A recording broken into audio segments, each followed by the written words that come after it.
Our world is lost in unnecessary fear and hurt. Our systems seem scientifically engineered to make you small, powerless, and always waiting for the next great leader who will fix the problems around us. Worse, we're witnessing neighbor versus neighbor while warfare breaks out around our family tables. But you have access to a spirit, a strength that enlarges and empowers you. Even better, you don't need to wait for the next big movement. You can heal the world. It's time for governance by grace. Welcome to Gracearchy with Jim Babka.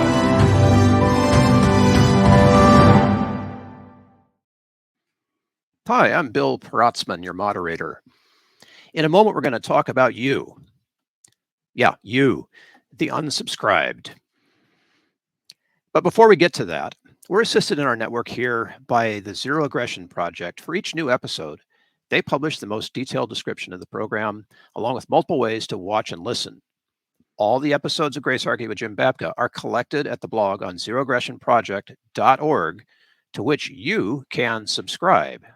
We want you to please go to zeroaggressionproject.org, subscribe to the email newsletter right now so you won't miss an episode and all of Jim's intriguing insights about it. And because right now you're consuming this show on your preferred platform, please click the button to subscribe right here as well. You'll have an instant effect on the algorithmic reach of this show. In plain English, as you subscribe on this platform, you'll expose Gracearchy to additional listeners. Hey, Jim. Hello. Are you subscribed? I am. Well, I'm not talking to you then. And we're not talking in general to people who've been subscribed, and really what we mean are regular consumers of the show. Yeah. No, this is a beautiful insight that you've had on this, and I'm eager to get into it because for a number of reasons, people need to be more aware. Like I need to be more aware of what my subscription actually does for a show. But more importantly than that, there's all this cool mimetic desire stuff and behind it too. So let's talk. Okay, so you've used a phrase with me ever since I met you. And I'm going to go full confession in front of everybody right now, including you, and say that every time you use this, my teeth set on edge a little bit. And it's an important phrase to you. You talked about raising consciousness. And I got to be honest with you, up until very recently, I thought of this phrase as mumbo jumbo, right? Oh, yeah, it's crystal crunchy. It's, yes, and people mean a million different things by it. Totally. Okay. It has been brought home to me with the episode that we just did about Israel-Palestine. Oh, right. Yes. That if you suggest that we raise consciousness, if you suggest that we make people more aware of what's actually happening kind of beneath the surface, right. Hidden motivations, secret desires, like, people go and spend a great deal of money talking to shrinks, just to pick one example, because they don't know why they're doing certain things. Right? Like, right. I don't know sometimes I don't know why do I have this need to, eat at certain times, or why do I drink, or why do I chew my nails, or why, how come I can't quit smoking, or whatever it is. And people they'll go through psychoanalysis. And the analysis part is trying to get at what those hidden motivations are. There's various theories for what that might be, but every one of those things, could you agree with me on this? That's a raising of consciousness? Yes, it is. You become aware, and that is the same thing. I mean, different words for increased awareness, improved consciousness. Okay. So consciousness raising was kind of the point. We couldn't really say this at the outset of that episode, but I'm caused to reflect on it today. Consciousness raising for the Israel-Palestine episode that we did recently is also what we're going to do today. In other words, your awareness of things that are going on around you that you may not have noticed, because they may have been just going by like the air you breathe, and you don't constantly take account of that.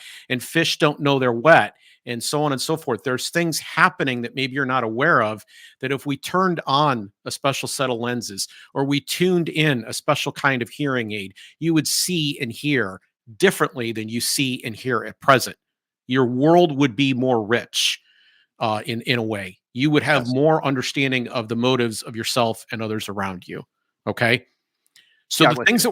that the things that we're going to discuss here today are about what I'm calling the unsubscribed, the people who have not signed up for this show because they're probably not getting what we're talking about in too many different places, and they're certainly not getting the exact combination of the way we put these things together in other places. I know because I have looked.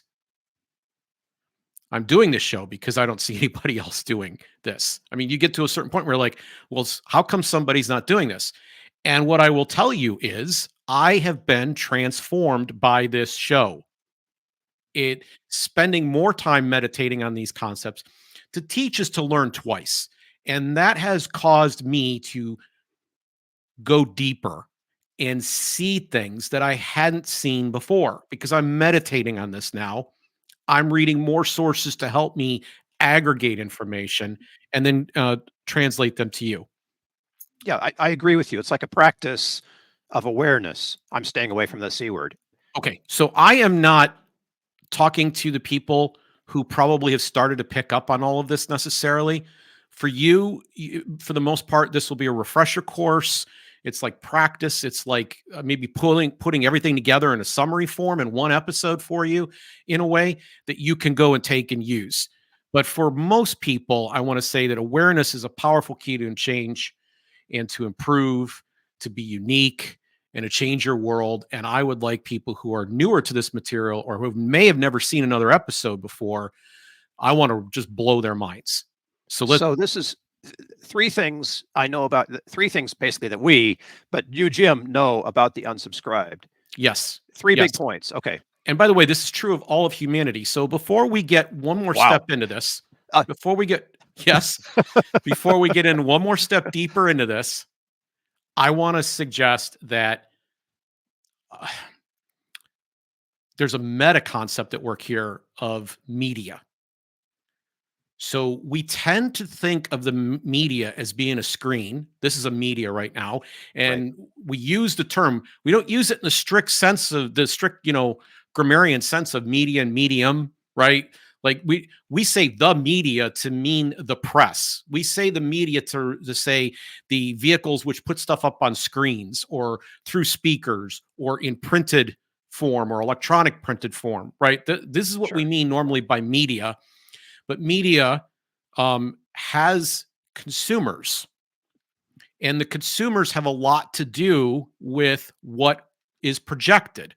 So instead of only thinking about the projection side, today we're a bit more focused on the unflattering. Let me be frank, the unflattering aspects of the way humanity makes media, because the media is so bad, it's really the public's fault. Okay, I'm with you on that because Okay, so we're aligned. We're so aligned on this. I could go off, but I won't. So, okay, yeah. so so we're going to give three unflattering things. I'm going to go through three things that are going to be insulting, and chances are you're guilty of them to some degree. Oh yeah, me too. And this is a consciousness elevating exercise. Okay. Okay. Thank you for using that word. Yeah. But I've defined it. But you've defined it. Yes. I've defined it. So anybody wants to, and sometimes granola tastes good, right? I like it in my my yogurt. Oh, wait a minute. Now you're impugning a whole bunch of us who don't eat granola but still have awareness. I skipped the Birkenstocks. I'm barefoot right now. How's that? Yeah, me too. That's okay. Good. Now, number one, you heuristically rely upon the crowd to determine what's important and what you should think. What do I mean by heuristically? I mean that you have some rules of thumb, and one of your greatest, one of your primary, one of your key rules of thumb is if everybody else is doing it, there must be something to it. If something is getting a lot of attention, then it must be worth paying attention to. Taylor Swift, right? Yeah, I mean, this happens a ton of times. So we had David Gornosky on a few episodes back, and he challenged directly your host, me, and said, if your audience, Jim, grows to the point that you have like 1 million or 2 million viewers, you will not be the same host you are today. And your audience will not treat you the same way they do, right? there's a certain momentum that starts to occur where you're like, oh, look at the user count. So I was recently watching a couple of Lex Friedman things. I mentioned on a previous podcast that I was had a home improvement project, and during that time I was able to consume some podcasts, and I enjoyed that, and helped fill my cup. And one of them was Lex Friedman, and Lex in one of the videos, and I can't remember which one, said that he makes a conscious decision for his own psyche, not to look at the user count. How many people are consuming the content? He said that it had nothing to do with whether or not the content was good or bad. There was great content that got low consumption. There was content that it was kind of on the edge or not very special that got high marks. And he didn't want to start to become susceptible to doing content just for that motive.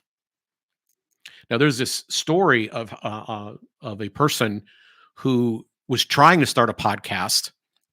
There's even a term for this, where they were basically transformed by their audience into a different person, because one of the thing that they found that took off the most in building their podcast was eating, showing how much food they were capable of consuming. And a rather fit, attractive individual became grossly obese and very physically sick and uncomfortable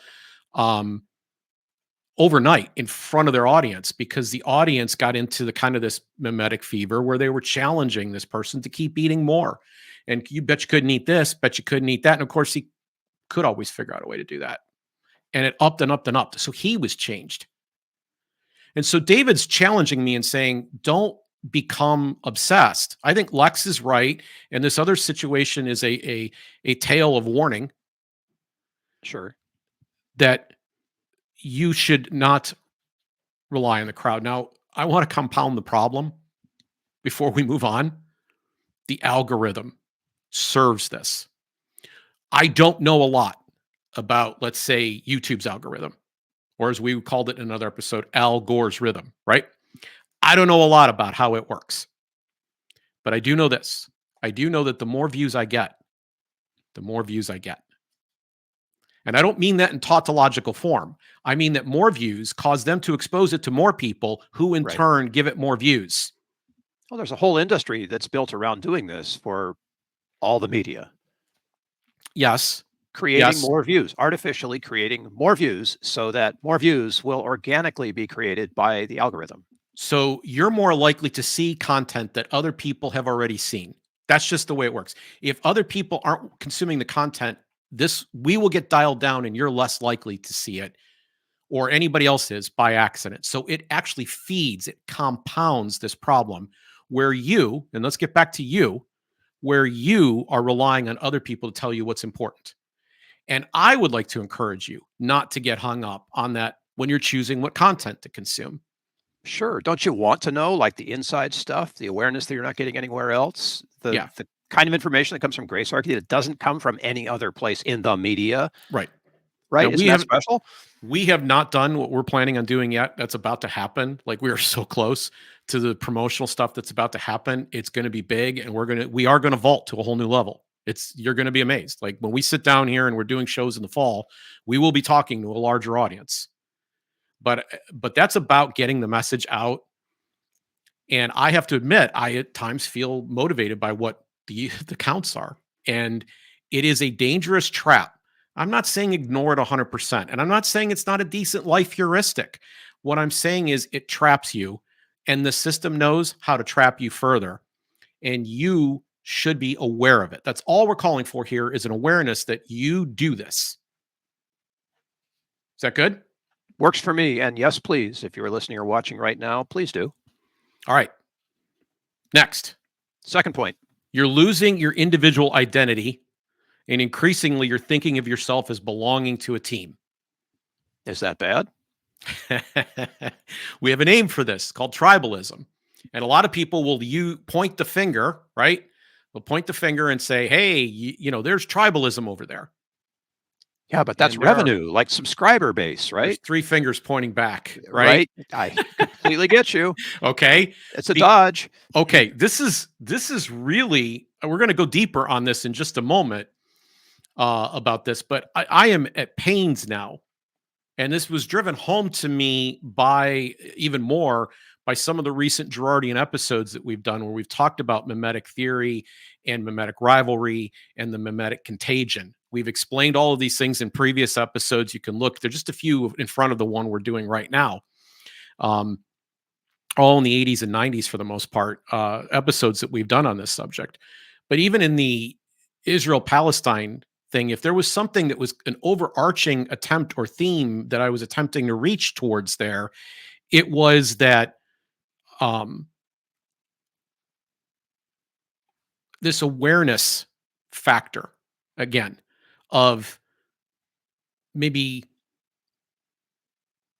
the values I'm submitting to or that I'm projecting out right now are not necessarily mine. They don't belong to me as an Yes. individual. So this is all about duns. Because we could take it there. you know, Sure. we have values, but we don't like the way they're working in the tribe that's under a particular roof. So we exit, but we keep our values as we search for another tribe. Okay, so just to clarify for somebody who might be listening for the first time, what we mean by done is someone who is, quote, done with church. Yeah. So they are not done with Jesus. That would be a nun, like no faith, no religion.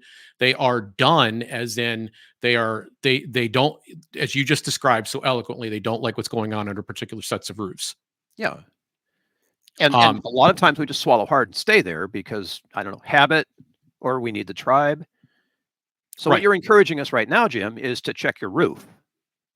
Yeah, and just because everybody's standing over there in one place doesn't mean that you need to be standing over there. Right. Right? We're not in a giant Earth is not a giant open air prison where you got to join a gang for survival.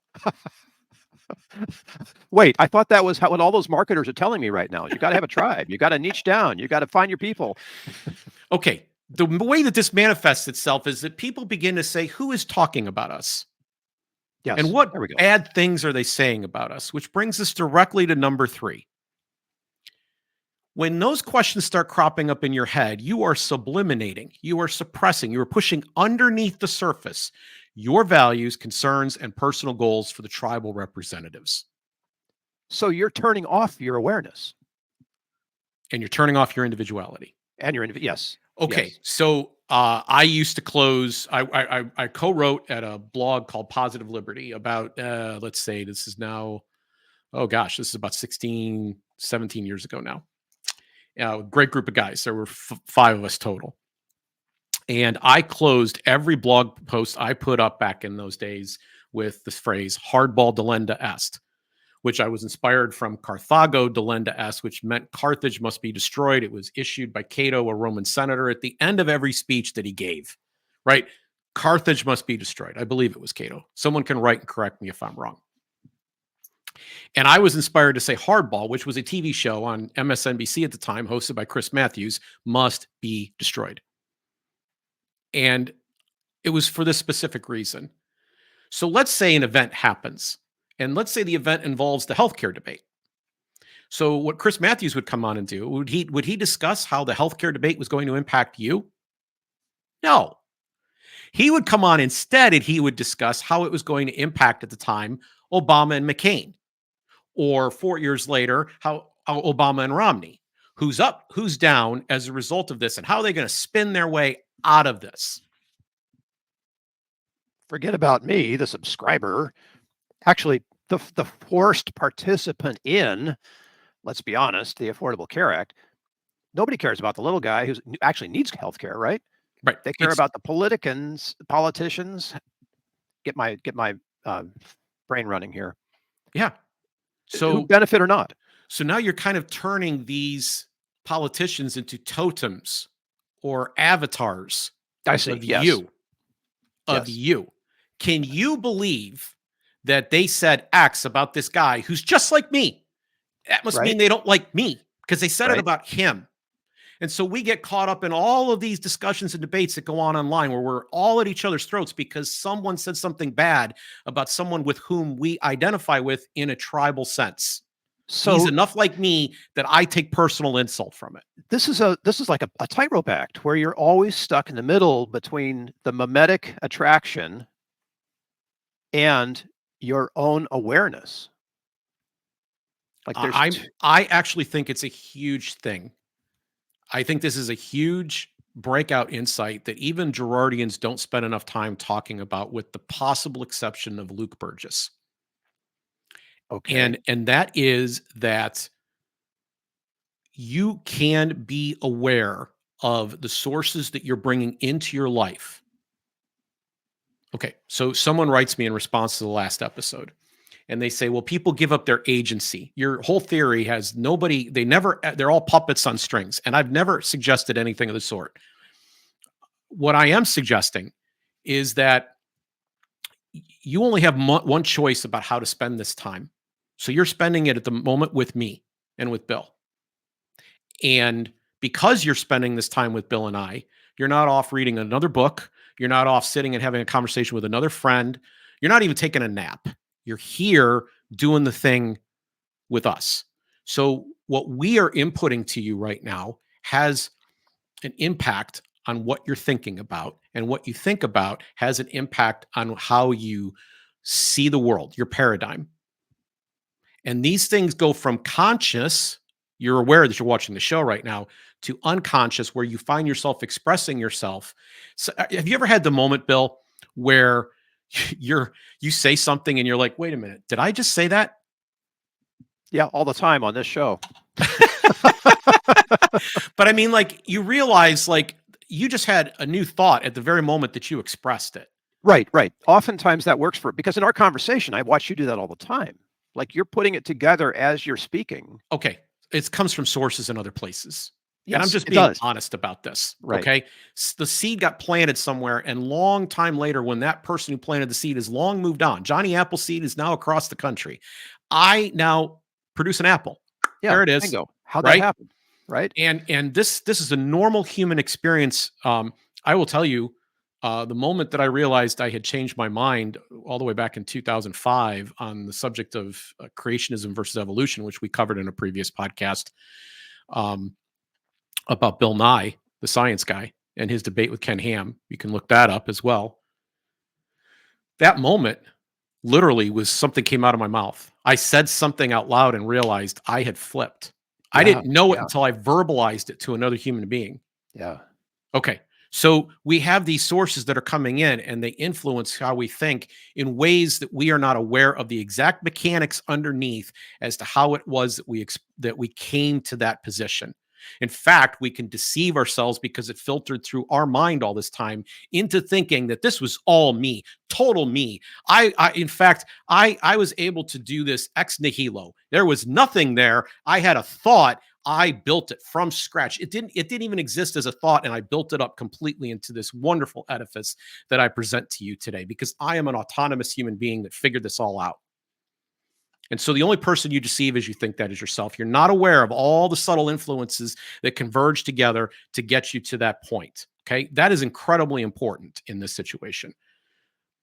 Would you call that genius? No. No, I actually, and in fact, I don't, I'm scared of saying that, because I don't want to me, this insight is spiritual in nature. It's seeing a different plane. It's having, you can't claim credit for having, someone else gives you glasses and you can see better. We're both wearing glasses right now. Somebody gives you glasses and you can suddenly see better. That's nothing you did. Right. And so I'm just trying to give people new lenses, new awareness, new consciousness. So we're putting on new glasses so you can see better what's happening, what's going on around you, and maybe even what's going on inside of your own head. Now, when you decide to project yourself outward, we had a conversation with Jerry Bowyer that was a surprise, probably the biggest surprise of all the episodes we've done. This was completely unplanned. I had no idea this was going to happen. And we talked about the parable with the splinter in the eye that you see in your neighbor's eye, and you're going to take that out. And Jesus went on to explain, but you're ignoring the beam, this giant beam sticking out of your eye, which is a funny visual, because he's a master teacher, and so he shares this funny visual to illustrate his point. It's absurd to help drive home the memory or the lesson of it. And we had a conversation with Jerry about screens and eyes, about the removal of it, that I would heartily recommend back to people.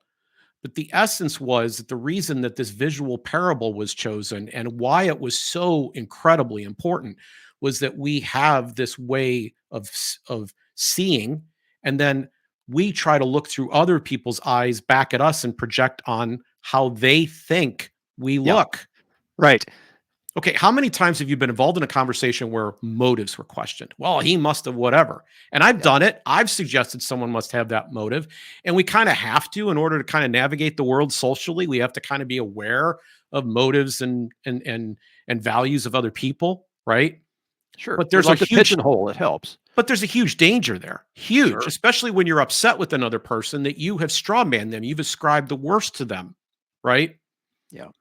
So Jerry's saying, you're watching the screen and they say people who believe this are bad. You know, Barack Obama stands up and says they clutch their Bibles and guns, right? And the whole thing is designed to be slightly insulting in the way that he says it to the crowd that he's speaking to. The crowd cheers because they do kind of view the people that way, and the crowd that is being spoken of gets upset because they're being insulted, right? But what they're really asking, the question they're asking of themselves is, okay, this is how he sees me. This is how he sees me. Does And he we get really caught see me up. that way? Yes. And we get caught up in seeing this play out on the highest ranking videos, on the most covered press reports, on the top level politicians and entertainers and everybody else when they speak up and share something about their own values. This person's bad because they see me. Let me say that again. That person's bad because of how they see me.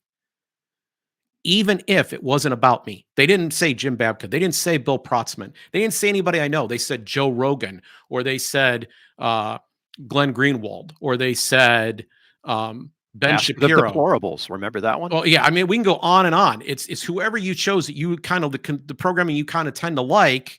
When that person gets insulted, you take umbrage because the question at the root is, this is how they saw me, and I've got an avatar out there that is me. He speaks for me. She speaks for me. So this representative figure is not you. I just want to be clear. They're not. And the issue isn't always accurate that this is how they see you. And they might only just happen to disagree with this person on one issue, because it's amazing how many times one issue can destroy relationships. Yeah. Last 5 years? Yes. And this has happened repeatedly.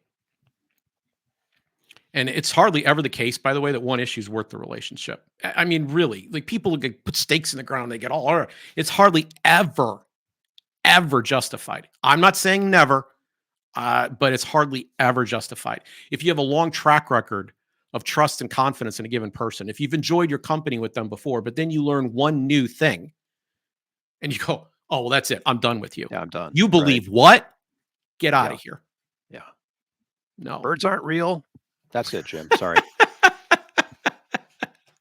All right. So there are side effects to this process, right? This unawareness that we have has side effects that are very profound. So I talk all the time here. It's a constant recurring theme. It's one of the most important themes of the show about the conflict machine. Okay. The conflict machine is a better term for the lame term that most people use. They say politics. Hey, let's talk politics. No, let's talk the conflict machine, because that's really what's going on. And it is a term. The reason it says machine is it's a term that kind of tries to visualize, create you some visual awareness in your mind, get a spot in there for the political industrial complex. All the various actors who major in, who specialize in, who even get paid and rewarded with either money or power for dividing us. And this is how we solve social problems for the most part. We argue and fight, and then we give one side power.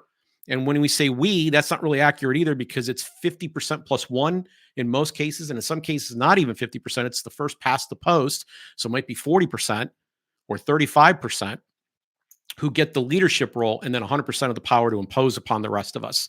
And because those stakes are so high, we have to start to hate one another, because something's going to be taken from us. Our happiness is going to be taken from us, our harmony, our prosperity. Those things are going to get taken away in the process of this coercion, as we learned when we discussed human respect way back in the first year of the show.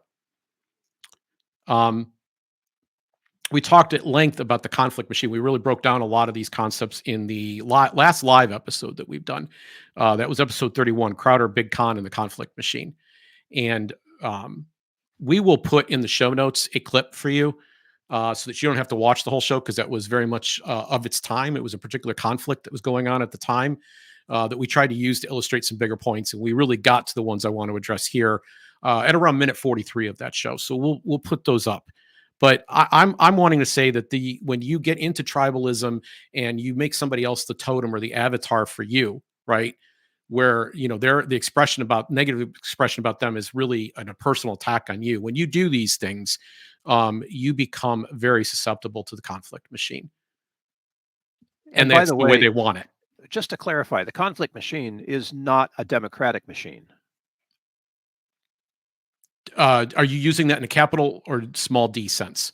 I'm using it in the capital sense. It is not the Democratic Party. They are just one part of it. The Republican Party's there too. And 99% of the time, the Libertarian Party's there too. And so is the Green Party and so on. It is the idea that if you elect our saviors, better things will happen. And we have a plan. Yes. Every participant, every tribal participant right, has their totem. That will be part of their solution. Right. Okay.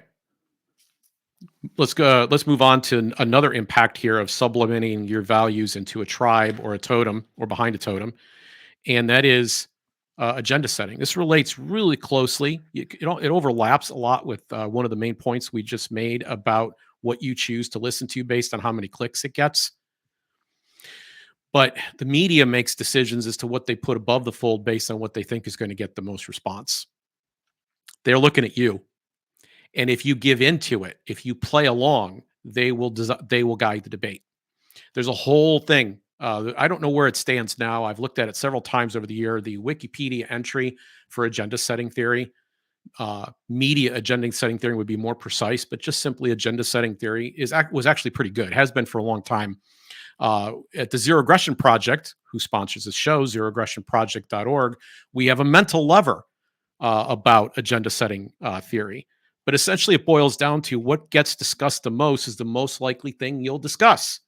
And by the way, as we pointed out earlier, click. So you give up your individuality and you start to subscribe to the totem and the team. And consequently, you become obsessed with whether somebody's saying something bad about you. And they know that they can trigger certain things, that certain stories matter more, and they will put more heat and more attention on the things that get the most clicks. That's how the media runs. The media doesn't set the agenda all by itself. The hypnotized audience joins in. They're part of it. Paying for the privilege of being there. Right. Right. And this leads to a final factor I want to address that has to do with this tribalism and totemization. And that is what I'm going to call the CNN-ization of YouTube. So I was really thrilled with the ability to cut the cord and move into a whole new world where I didn't have to have cable news in my house. I've spoken openly about the need for a media fast. And then because we're doing this show in part, I have found that I need to consume a lot of content. I'm tired of reading at the end of the day, reading and writing. I'm at my desk. My whole day is mostly spent on phones and reading and writing at a computer. Okay. That's where I'm at all day long. And I'm trying to take in information. I get to a point where I'm kind of stuffed full of reading and writing. And I would just want to passively let stuff kind of come in. So I turn on YouTube, which now everyone's doing. YouTube is the most powerful news source, the most powerful source of information, and the largest. It's becoming the largest consumer of time in America. This is where people are. This is the platform. Whereas you could have driven up and down the street and you could have said, well, everybody's on network television. That is changing. It is now YouTube is where everybody's at. It's the new landscape. There may be some other platforms and other opportunities out there for you, and the networks still exist, but nothing compares in size and scope to YouTube. It is the new place that people congregate, but they can congregate wherever they want inside it. So they're not all consuming the exact same content like they were when they were getting the networks. When the networks were in existence, and even in cable, like when you started to get, so you've got these CNN and MSNBC and Fox News, right? And now there's some new participants that are kind of at the fringes of as well. When you have CNBC and Fox Business, when you have ESPN and Fox Sports and other sports broadcasters, they all are engaged in conflict mechanisms. And going back one point to looking very, very closely at the clicks that they see from each other, they start to realize that they too should cover certain topics. Now, this point was driven home to me the hardest many years ago when I had a radio show. From 2005 to 2008, I hosted my own radio show. And as a result of doing that, I was invited to guest host other programs. And I was very quickly informed that one of my goals as a host, or to be good at this, was to make the phone ring. Bill, I cannot tell you how liberated I feel sitting here, free of that need to get the phone to ring. It is enough to make me not want to be a radio talk show host. Okay. I have a close friend. I appear on his show every Thursday still, or most Thursdays, in Gary Nolan, who does this. He does 15 hours worth of talk show programming on a handful of stations every week. He's got to feed a beast. And he's got to keep the audience engaged. And that means the consultants always come through no less than once a year. And one of the things they're always looking at is whether or not he's making the phone ring. And of course, he's got to do that, especially on the weeks the consultants are there. And so the ability to break down and analyze and have a real, true human conversation goes right out the window. Right. Well, right. all of them are mastering on conflict, because nothing makes the phone ring like conflict, and nothing gets people's attention like the stuff that's top of the agenda, top of the fold in the newspaper sense, top of the website in the website, the stuff that's getting the most algorithmic attention in these platform sense. Everybody starts talking about the same thing because they recognize it gets them interest and clicks. We did an episode about a reaction episode, our only one that we've done so far historically, on the debut show of Don Lemon, where he had Elon Musk on the program. True confession time. We knew that was going to be interesting because it had the words Don Lemon, but even more importantly, it had the mega name of Elon Musk in it. And you put something out about Elon Musk, there's people that just all day, that's what they're doing, because Elon's their totem. And they want to know what he's saying. And he's a totem in two ways, because there are people who are obsessed with seeing bad things about Elon. And there are people who are, like a Schadenfreude sense. And there are people who look at him as a representative of their team or their tribe, and they're really happy with his performance. And they follow him around and anything that comes up. And of course, the algorithm says, oh, Bill's really interested in Elon. And boom, they keep feeding it at you, feeding it at you, feeding it at you. And you get sucked into that. Now, there's a deleterious effect that shows up to all these platforms when they start participating in the conflict machine and they start looking at each other's clicks. And that is that they cover stories where they get introspective about the media. They start talking about they contemplate their own navel, right? Yeah. And that's not awareness. That's just, they start even taking up offense for people who are friends of the show. So I'm watching a particular podcast, and I am not going to name names. They are one of my primary sources for consuming of news. And I've been talking about this for a couple of weeks. I've finally got an angle to get this in the show. This can lead to massive, massive, massive ignorance and stupidity, because you get so obsessed with the conflict and the personalities and totems and avatars involved that you start to regurgitate error. So I will tell you where the error originates in this particular case. When Ben Shapiro fired Candace, he talked on Dave Rubin's podcast about an Overton window. And what the words that he really meant, I want to help him out because he's a highly educated man. He's been doing this a lot longer than I have. He's got far more audience than I have. That doesn't mean he's right.